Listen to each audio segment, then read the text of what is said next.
Hello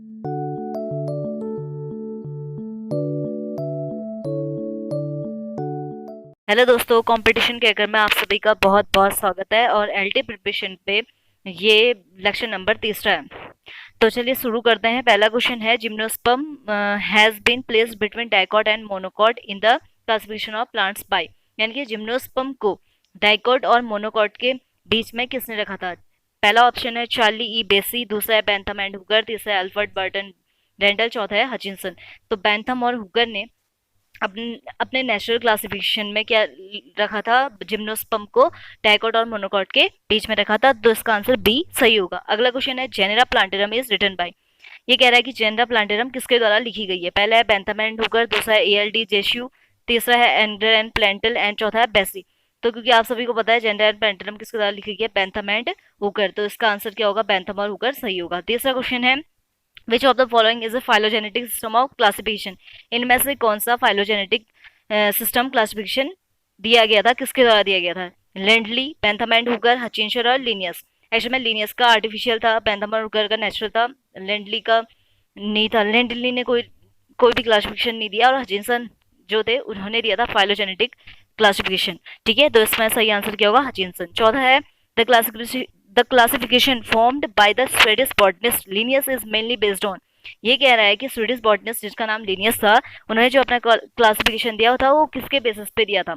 उसका आधार क्या था? मॉर्फोलॉजी, एनाटॉमी, एम्ब्रायोलॉजी या सीरम डायग्नोसिस। तो इनका आंसर है मॉर्फोलॉजी। उन्होंने अपना जो क्लासिफिकेशन दिया था लिनियस ने, वो आकारिकी के आधार पे था। मॉर्फोलॉजी मतलब होता है आकारिकी, तो उसी के आधार पर दिया था। अब नेक्स्ट क्वेश्चन पे चलते हैं। पांचवा क्वेश्चन है, families of flowering plant book is written by. Families of flowering plant किसने लिखी है? Bentham and Hooker, John Hutchinson, Engler and Prantl या नॉन ऑफ द अबव। तो फैमिलीज ऑफ फ्लावरिंग प्लांट के जो राइटर हैं वो है जॉन हचिंसन। ठीक है, अगला क्वेश्चन है, out of the four widely known system of classification one remains less phylogenetic and more natural than of the other. कहने का मतलब यह है कि इनमें से किसने ऐसा क्लासिफिकेशन दिया था जो नेचुरल ज्यादा था फाइलोजेनेटिक्स से भी, यानी फाइलोजेनेटिक्स से ज्यादा वो नेचुरल था। तो इसमें सही आंसर होगा बेंथम एंड हुगर। बेंथम और हुगर का जो क्लासिफिकेशन था वो कैसा था? नेचुरल था। ठीक है, सॉरी न्यूट्रल। न्यूट्रल मीन्स ये न्यूट्रल नहीं है, ये नेचुरल है। ये न्यूट्रल छपा हुआ है। ठीक है, ये कहना चाह रहा है नेचुरल है। ओके, ये नेचुरल है, गलत छपा हुआ है। तो ये कहना चाहता है कि नेचुरल किसका ज्यादा था? तो नेचुरल दिया था बेंथम और हुगर का था। ठीक है, नेक्स्ट क्वेश्चन है सातवां, the system of classification propose by the Linnaeus is categorised as. जो लीनियस ने क्लासिफिकेशन दिया था वो किसके बेसिस पे था, यानी कि कहाँ कैटेगराइज किया था? Artificial system of classification, botanical nomenclature system of Linnaeus, sexual system of classification या नेचुरल सिस्टम ऑफ क्लासिफिकेशन। तो ये आर्टिफिशियल सिस्टम ऑफ क्लासिफिकेशन कहलाता है लीनियस का। नेचुरल भी है, नेचुरल है बेंथम और हुगर का, और आर्टिफिशियल है लीनियस का। और हचिंसन का जो है फाइलोजेनेटिक है। तो याद रखना आर्टिफिशियल किसका है? लीनियस का है। देन नेक्स्ट क्वेश्चन है, the classification given by Bentham and Hooker is. जो क्लासिफिकेशन बेंथम और हुगर ने दिया था वो कैसा है? तो मैंने अभी बताया वो कैसा है? नेचुरल है। Then after that next question is, the classification system given by Hutchinson is. अब ये पूछा है हचिंसन का क्लासिफिकेशन कैसा था? नेचुरल, आर्टिफिशियल या फाइलोजेनेटिक? तो हम सभी को पता चल गया कि हचिंसन का क्या था? फाइलोजेनेटिक्स था। Then after that, next question is, who proposed the phylogenetic system of classification? किसने phylogenetic system of classification को दिया था? ठीक है, phylogenetic classification किसने दिया था? ये चार नाम दिए गए। पहला है जॉन हचिंसन, दूसरा है एंगर एंड प्रेंटल, तीसरा है बेसी। तो इन ये तीनों ही जो थे, John Hutchinson, anger and Prantl और बेसी, ये तीनों ही क्या थे? फाइलोजेनेटिक सिस्टम के फॉलोअर्स थे। ठीक है, तो ऑल द अबव होगा इसका आंसर। नेक्स्ट क्वेश्चन है, which is called sexual system of classification. किसको सेक्सुअल सिस्टम ऑफ क्लासिफिकेशन कहा जाता है? बेंथम और हुगर के सिस्टम को, टिप्पो के, लीनियस के या टक्टाजन के? तो इसमें सी आंसर लीनियस सही होगा, क्योंकि लीनियस के सिस्टम को क्या कहते हैं? सेक्सुअल सिस्टम कहते हैं या आर्टिफिशियल सिस्टम कहते हैं।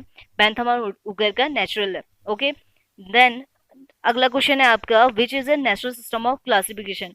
कौन सा इसमें से नेचुरल सिस्टम है? लीनियस का है, बेसी का है, बेंथम हुगर का है या एंगर और प्रेंटल का है? तो बेंथम और हुगर का है। लीनियस का क्या है? आर्टिफिशियल है। ठीक है, यस, या हम सेक्सुअल सिस्टम भी कहते हैं इसको। और एंगर और प्रेंटल किसके पक्ष पे थे? फाइलोजेनेटिक्स के। ओके, अब अगला क्वेश्चन है, who plays gymnosperm is between angiosperm.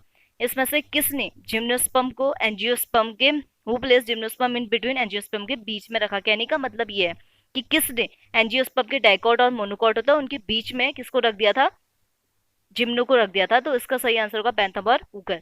Okay, अगला क्वेश्चन है बेंथम और हुकर गेव, उन्होंने क्या दिया था, कितनी फैमिलीज को डिवाइड किया था, क्लासिफिकेशन किया था कितने फैमिलीज का। तो 212 फैमिलीज है पहला, दूसरा है 222, तीसरा है 280 और चौथा है 202। तो इसका सही आंसर है 202 फैमिलीज, यानी कि 202 फैमिलीज को इन्होंने क्या किया था, क्लासिफाइड किया था बेंथम और हुकर ने।